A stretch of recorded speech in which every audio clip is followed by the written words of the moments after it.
she's joining us today from California. Dr. Eugenie Scott has been, since 1987, the executive director of the National Center for Science Education Incorporated. It's a pro-evolution, non-profit science education organization with members in every state. Dr. Eugenie Scott holds a PhD in physical anthropology from the University of Missouri. She is taught at the University of Kentucky, the University of Colorado, and in the California State University system. She's a human biologist. Her research has been in medical anthropology and skeletal biology, and she has worked nationwide to communicate the scientific method to the general public and to improve how science as a way of knowing is taught in school. She has appeared on Our Magazine, Geraldo, Crossfire, Issues on Trial, the Morning Edition on NPR, the Pat Buchanan Show, and All Things Considered, etc., etc., and she joins us this afternoon. I thank you. I'm not exactly sure how we'll begin, but I guess we'll begin with the basic argument. And the basic argument is that scientists, or some scientists, believe that the world was not created precisely the way it's spelled out in the book of Genesis, but creationists believe literally in the book of Genesis. Is that pretty much the argument we have here? Well, today?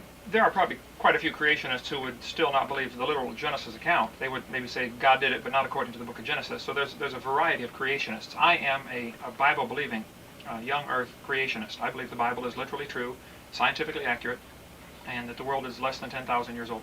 What I object to, I guess, is the general theory of evolution, that the entire universe made itself out of nothing for no apparent reason, and that no creator is necessary. I would say a real strict definition would make evolution atheistic.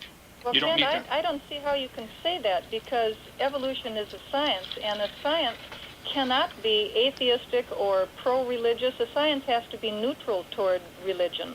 And what I hear you, I don't mean to interrupt, but Dr. Scott, what I heard you saying in your opening comments was the fact that, at least what I gathered, was the two are not necessarily mutually exclusive, that... But the thing about science is a particular way of knowing. Revelation is another way of knowing. There's a variety of ways of knowing. Science is a particular way of knowing that is restricted. In science, we're trying to understand a restricted phenomenon, which is the natural world, and we have restrictions on how we go about understanding that phenomenon. So therefore, if 10 years from now you discovered something in your scientific research, either of you,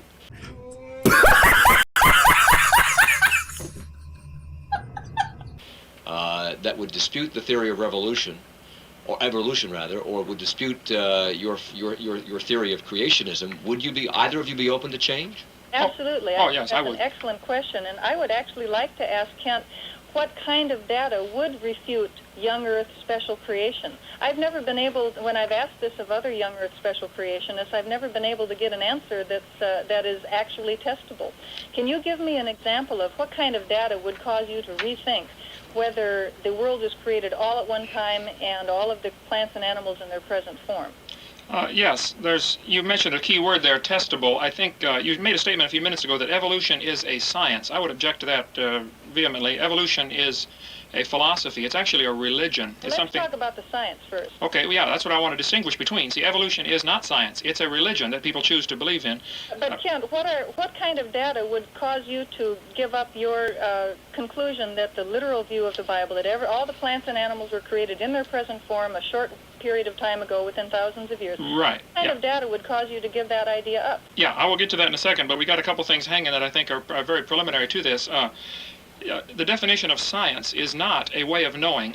You'll notice in the last 20 years there's been a real tendency in the textbooks to change the definition of science to what she said earlier. Science is a way of knowing. If you look it up in a dictionary, science is the accumulated body of knowledge that we have. It's things that we know. The scientific method involves things that are observable, testable, and demonstratable. Evolution is none of those. Nobody observes it happening. We don't observe any major changes. We don't see a horse, coming from a butterfly. We don't see a horse, coming from a butterfly. We don't see a horse, coming from a butterfly. We don't see. Certainly, evolutionists would never predict that. Sure. Well, they predict it did happen over a long period of time. Hardly. I don't think anybody's predicted that horses came from butterflies. I think somebody's misled you about what evolution is, if that's the case. Do you believe? Wait a minute. Wait. Do you believe? Wait. Whoa. What? Introduced us to. Okay. Do you believe fish gradually changed to amphibians? Amphibians changed to reptiles. Reptiles changed to mammals. Actually, that's not the way it happened, but we keep getting distracted here, Mr. Collins. The question I asked, which we sort of haven't been able to get to, is what kind of data would Kent accept that would demonstrate to him Okay. that all plants and animals did not occur suddenly all at one time within the last couple thousand years. All right, let me jump in here. I'd like Dr. Hovind, if you would answer that question. Answer her Okay. question. In order for something to be scientific, it has to be observable, testable, demonstratable. There is no way this argument's going to be resolved scientifically. You can't offer data that proves the Earth is billions of years old because you were not there, I was not there, nobody you know was there. It is outside the realm of science. This idea of proving the Earth is young or old is simply impossible scientifically. It's not testable, it's not demonstratable. The problem is there are two different ways to look at things, and some people, they interpret the facts in light of their philosophy. The evolutionists have already decided the Earth is billions of years old, and so when they look at the fossil record, they see those different layers of rocks as being different ages. The creationist looks at the different layers of rocks, the same data, we're both staring at the same geologic formations, and the creationist comes to the conclusion that all of these rock layers were deposited very rapidly in a catastrophe, the worldwide flood. So we both have the same data, but we're coming to opposite conclusions based on our prejudices, our preconceived ideas. So what you're saying then is there are no data that would cause you to reject your point of view because your scientific creationism really isn't scientific. Well, neither is evolution. You mentioned in the letter that you We're faxed talking in. about evolution yet. We're talking about you. We'll get back to evolution in a second. No, I What agree. you're saying is that scientific creationism is not scientific. I agree. There's no possible way to prove it scientifically. Why do you guys keep trying to get it taught in the public school science classes? If it's not science, it shouldn't be taught. Well, see, that's to prove the point. Evolution isn't science either, and it shouldn't be Now taught. let's talk about whether evolution is scientific.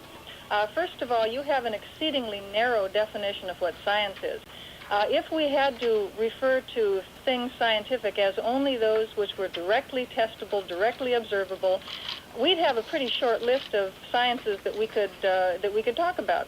For example, particle physics. Nobody has seen an atom. Nobody can observe the particles that are smashing into each other in an atom smasher. Oh, I agree. Sure. So therefore, particle physics is not science. No, there is a lot of theory in particle physics. An awful lot of theory. But hey, but it's not science because you can't directly observe it. Well, my point in this is that, and it's very difficult to get an evolutionist to admit this, what they have is exactly the same as what a creationist has. They have a strong belief in something that is not observable, testable, or demonstratable. Both are fundamentally religions. And yet, now you're saying that unless it's directly observable, it's not scientific. So, but I think that you'll probably agree that particle physics is a science. So there must be some kinds of sciences in which direct observation is not completely relevant. Yes, and I would say creation would fall into that category. Creation is a scientific theory that is not directly testable. I mean, we weren't here when God created the world. Well, But I don't it know. is. I can think of some ways to test young Earth creationism. Okay, let's hear one. Well, you should be doing this job because one of the things that a real scientist does is come up with ways that his theory or explanation could possibly be refuted. Okay, I've got a good one for you if you can't think of one. But You know, if you have if the entire geological column was laid down by the flood, which is your position, how do you explain 80 different layers of coal in the Midwest? Were there 80 different floods? oh no, that could all be done in one flood. Mount St. Helens is doing a good job of proving that for us right now as we speak. No. Mount St. Helens shows that catastrophes of various sorts and large quantities of water can produce very impressive geological features. It Exactly does not, right. by any stretch of the imagination, demonstrate that the whole Grand Canyon could be laid down by water. Well, no, wait. Now, you would have to agree, I'm sure, if you studied your geology, that all of the layers of strata in the geologic column in the Grand Canyon are sedimentary rock, which means they were indeed laid down by water. Nope, some of them were laid down by Okay, air. volcanic, Some of them yeah, are wind-blown. are aeolian deposits, which is pretty tough for you guys to handle when it No. You mean talk about wind-blown ash and stuff? Sure, that happens. I think in the flood there was a catastrophe, disaster, volcanoes going off, there was ash layers, the trees. It's pretty crazy because you got the flood going over, depositing a water layer, and then you have the flood waters going someplace, an ash layer being deposited, then the flood water coming back and depositing water layer. You know, this whole thing is just really silly. She says the fossil record is not good. That's always a good one, shield to hide behind. You know, we don't have these missing links. Actually, the whole chain is missing. Well, we got plenty of fossils. We've got lots of intermediate forms. Okay, I disagree 100%. I think I could discredit each and every one, or it could be interpreted from a creationist viewpoint. There are probably many species that have gone extinct. If the creator designed the creation with a variety of different kinds, basic kinds of animals, and they produced varieties of offspring, for instance, dogs, you know, there's 250 kinds of dogs, and they all came from a common ancestor. It was the dogs that got off Noah's Ark. How about beetles? there's hundreds of kinds of beetles. I don't know how many different various kinds there are. There's lots of species and subspecies, and you break it down. See, our modern classification system done by Carolus Linnaeus here in the last few hundred years is not necessarily, species is not necessarily the biblical kind. That's a very difficult issue for you folks, because well, it's difficult for you folks. Creationists defines kind as species, as family, even as order, and one even defined it as a phylum. So if you've got a concept that is that wishy-washy, it's pretty difficult to say that it's a very good scientific way of classifying nature. But do we have anything that's currently living that we can point to and say, yes, that used to be so-and-so, but it has evolved into something else? We do have things that we can point to and say, yes, they have adapted to their environment, but can we say that one kind of marsupial became another kind of marsupial? Well, how about lions and tigers? How about if we look at speciation in action, so to speak? Okay. If you take lions and tigers, basically they occupy the same kind of ecological niche, one in Africa, one in Asia. It's a large felid. It's hunting large ungulate animals, generally by stalking rather than by running them down. And it basically kills animals because of its very, very great strength. Tigers and lions can interbreed in a zoo. There have been a few cases where, accidentally, tigers and lions have gotten together in the biblical sense and have produced ligers or tigons, whatever you want to call them, but it's a hybrid between a tiger and a lion. It doesn't normally occur in nature, of course.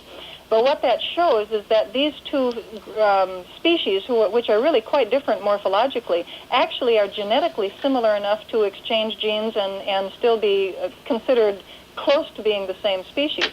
Now, I suppose a creationist would explain that, well, God actually created the lion kind or maybe the tiger kind, and they've diverged since the flood. I think the evolutionist argument is much more satisfactory. The evolutionist would say that you've got, back in the Miocene period, you've got large cats that expanded over the Africa and Asia and even Eurasian continent. They were separated off during the Pliocene, when the climate got considerably drier and the Arabian desert area sort of cut off this faunal transfer from one continent to another. And you end up with lions in Africa and tigers in Asia, which are in the process of diversifying into two separate species. Let me ask you a question, Doctor. Oh, but they're still the same kind of animal. They're still a cat. I mean, change the butterfly to a lion. Now that would be evolution. Change the butterfly to a lion. Now that would be evolution. Change the butterfly to a lion. Now that would be evolution. And no, it wouldn't be. It'd be nonsense. No evolutionist on this planet ever said that lions are descended from butterflies. Okay, they believe. If you go back far enough, you can probably find a common answer to butterflies and lions. See, that's a religion. Butterflies and lions, but it's absurd to say that lions and butterflies are directly, one evolved into the other. How do we explain that all the kangaroos in the world are in Australia? That all the tigers and lions, except those who've been moved artificially here, and elephants are in Africa? That horses were not native to America, that they were brought here from Europe? The question you're asking, Mike, is how do you explain biogeography? How do you explain the distribution of plants and animals? Well, I would have no problem. I would say there was a worldwide flood 4,400 years ago. There were 2 of each or 7 of some basic kinds of animals on board Noah's Ark. And in the last 4,400 years, there's been an enormous variation within the created kind. I don't know if lions and tigers have a common ancestor. But wait a minute. If the flood took place and the Ark came down on Mount Ararat... In that region, right? In that region, how do you explain kangaroos exclusively migrating to Australia across a large landmass and across a large body of water after that, and having oak trees in England and America, but not in the Middle East? Well, the different climates are, there's biological warfare going on. That's not a good term to use, but the species do compete for land space, and some maybe would not be competent to survive. But how do they get there? How did they get there? Well, if the oceans were not as deep as they are today. How did they get there? Well, if you lowered the oceans just 1,000 feet, and how did they get there? They average 15,000 feet in depth. If you took that much water out of the oceans, all the continents become connected. The continental land bridge would be enormous between all these continents. The Bible says in the book... How did they get there? Book of Genesis, chapter 10, in the days of Peleg, about 100 years after the flood, the earth was divided. There are several different creationist viewpoints on that, and it's not provable. Nobody was there. How did they get there? But interpretation that I give to that is that the ice caps that had come all the way down to Kansas City, Missouri during the time of the flood were melting back. And that's why we have a continental shelf. And that's why within the first 100 years the animals were able to get to different continents and then became isolated there and trapped where they are. There are marsupials over here, and kangaroo fossils have been found in other places. They've been found in Africa. But They haven't. yes, they have. Kangaroo fossils in Africa? That's nonsense. Your question is an excellent one, Mike. You've got the two little kangaroos hopping from the Middle East over across South Asia, and actually some creationists bring in continental drift here. They have the marsupials of Australia, this very unique fauna, hopping over into the continent of Australia, which then amazingly breaks apart from Asia at that point and sails down about 45 miles per hour to its present location in the South Pacific.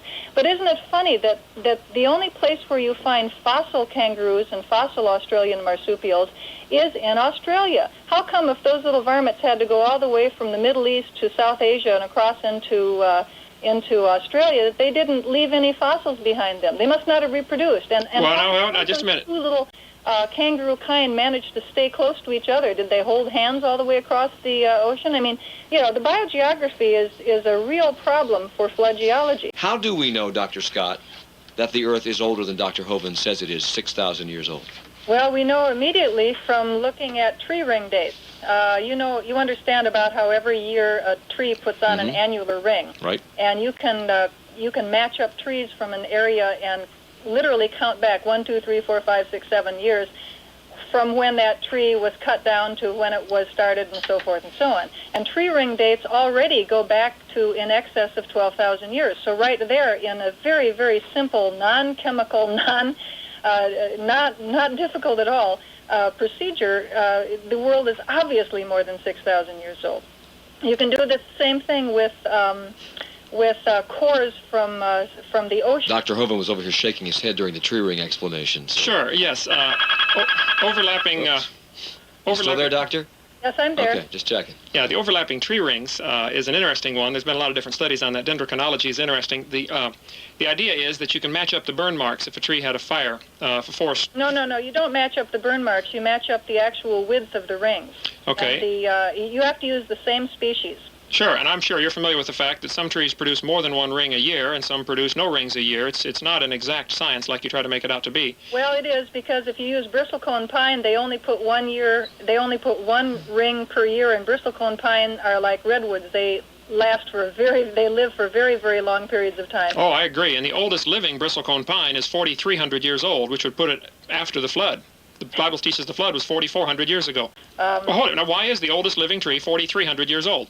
Oldest living bristlecone pine. I think that's pretty impressive that there's anything that old. I mean, you're expecting to have one that's 6,000 years old? Come on. Well, why not? So that when it comes to tree rings, you don't have to have one tree that's 14,000 years old in order to trace back the annular rings. You compare different trees. The rings do not always match up exactly, and it is not an exact science like they try to make it out to believe.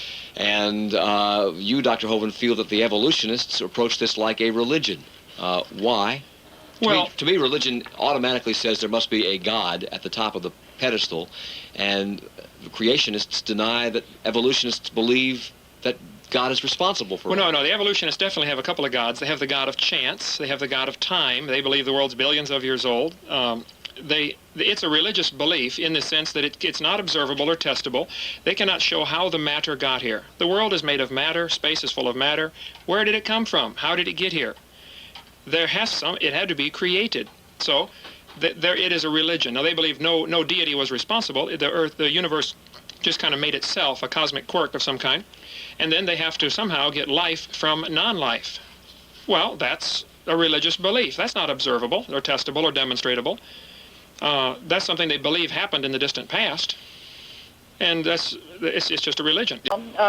Science has to investigate it from a natural standpoint, because that's the limitation of science. Science, as I mentioned before, is a limited endeavor. We have to explain the natural world using natural processes.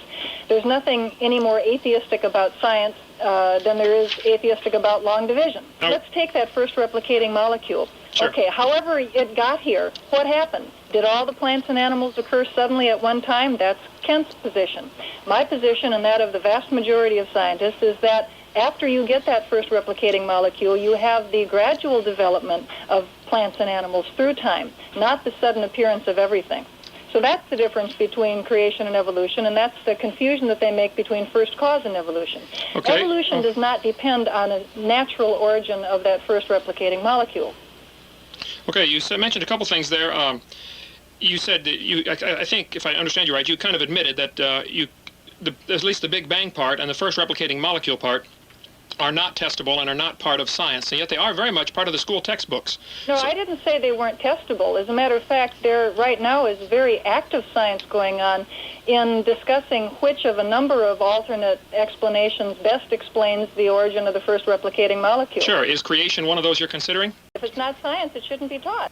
Not from a scientific standpoint, you can't, because you can't consider supernatural explanation in science. It's one of the limitations. Okay, so the entire subject of origins is outside the realm of science. And until they get it solved positively, I would like it out of the textbooks. I don't think kids should be taught your view without being taught all views. If it's not science, it shouldn't be taught. I don't think that it is outside of science. I think a supernatural explanation is outside of science. Well, hold it. You begged the question. How did the universe get started? How did the first life get started? Do you know? Can you prove it scientifically? You're outside the realm of science. There are a number of theories that are competing with each other right now about the first replicating molecule. Sure, and the kids ought to be shown all of them, including the creation theory. If it's not science, it shouldn't be taught. Actually, it might come as a surprise to you, but when I was teaching evolution at the college level, I would mention to kids that I would say, well, here we're going to study evolution. Evolution means change, describe it a little bit. And there's lots and lots of evidence to show that this change through time took place. And now we're going to discuss, or during the semester, we're going to discuss how this change could have come about. And it could have come about through natural selection, through Lamarckism, through saltation, et cetera, et cetera. And possibly it might have come about because it was the will of the supernatural, because it was God's will. Yeah, but you still missed the origins this is part. The important part. I'd go on to say, we can't study that in this class because this is a science class, and science is incompetent to study the supernatural. I guess if we somehow invent a theometer, we can do it, but until that point, we can't bring supernatural explanations in to explain the natural world. Dr. Scott, do you see a problem with teaching one but not the other? Not at all, because I do not agree in the slightest that evolution is a religion. Evolution is part of science. Science has to be religiously neutral. It's a limited enterprise that must explain the natural world using non-supernatural means. But are you discouraging the teaching of creationism to children? I am discouraging the teaching of creationism as science to children. I think that children should learn biblical literalist creationism. They should learn non-literalist creationism. They should learn the creation stories of the Munduruku and the Hopi and the Australian Aborigines. I think comparative religion is a wonderful idea. Dr. Hovind, since Dr. Scott believes that children should be taught all of those things, do you believe children should be taught all of those things? Oh, If it's not science, it shouldn't be taught. Thank you so much for watching my video. I would just like to take this opportunity to thank the people who support me on Patreon at patreon.com/atheistjunior. David, Paul Camish, Danny, Regios, Dave Dalafiore, Pterodactyl Hunter, Martin A., Ian Chen, Jack, Stacy C., IS4321IS, JC Magruder, Irisark, Scientia Perceptum, Pumpkin J, Joshua, Alicia L., Constance, Dave Wilkinson, Jason Metcalf, Ryan, Christopher Johnson, Peter Emanuelson, Kevin, Professor Flynn, Susan Schindler-Larito, Denny 5252, CL, Robert Anthonette, Noah's Hangover, Harold Dalton, Brother Michael, and Siren. Thank you guys so much for supporting me. If you want to pledge and support my content past just watching it, engaging with it, liking, and subscribing to the channel, you can go to patreon.com/atheistjunior and pledge as little as $1 per month. You'll get access to exclusive videos, early access to videos, exclusive live streams, as well as behind-the-scenes updates and channel updates. So please consider visiting my Patreon and signing up today. Thank you so much for watching the video, and I'll see you guys in the next one. Peace.